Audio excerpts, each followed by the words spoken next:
Cette émission vous est présentée en partenariat avec la Bourse de Casablanca.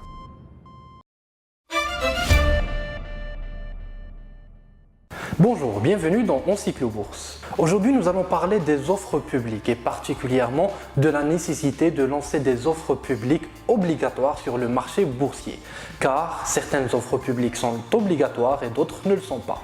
Pourquoi cette distinction? C'est l'objet de ce numéro aujourd'hui. Vous le savez sans doute, il existe trois grands types d'offres publiques sur le marché boursier.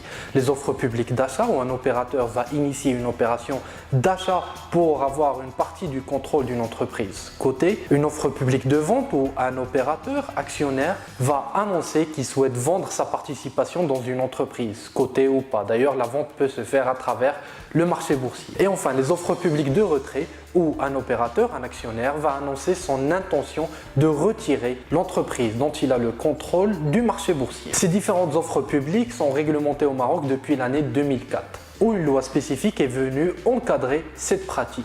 L'objectif est double, garantir l'équité entre les différents actionnaires d'un côté et d'un autre côté améliorer la transparence dans ce type de transactions sur le marché boursier. Mais alors pourquoi certaines offres publiques sont obligatoires et d'autres ne le sont pas? La réponse est que le régulateur souhaite à travers ces offres publiques obligatoires de garantir les intérêts des minoritaires. Prenons l'exemple d'une offre publique d'achat par exemple. Les actionnaires minoritaires dans ce cas n'ont pas forcément choisi l'initiateur de cette opération, c'est-à-dire l'acquéreur, celui qui va lancer l'offre publique d'achat.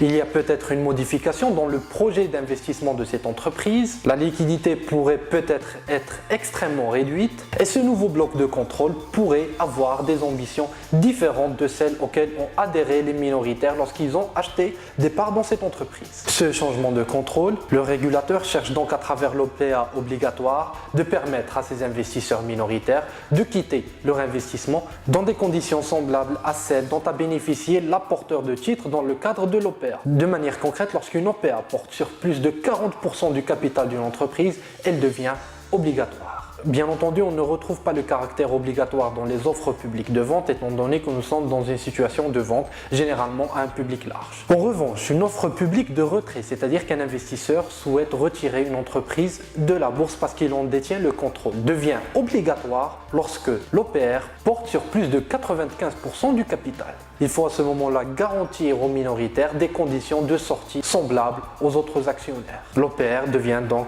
obligatoire. Mais ce caractère obligatoire des offres publiques pose une question de taille, celle du prix.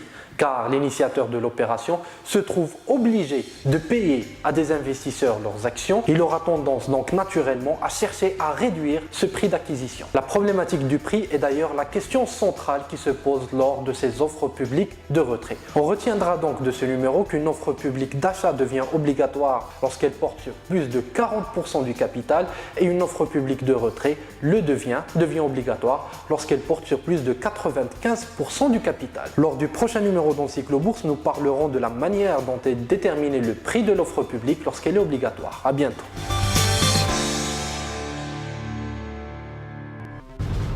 Cette émission vous a été présentée en partenariat avec la Bourse de Casablanca.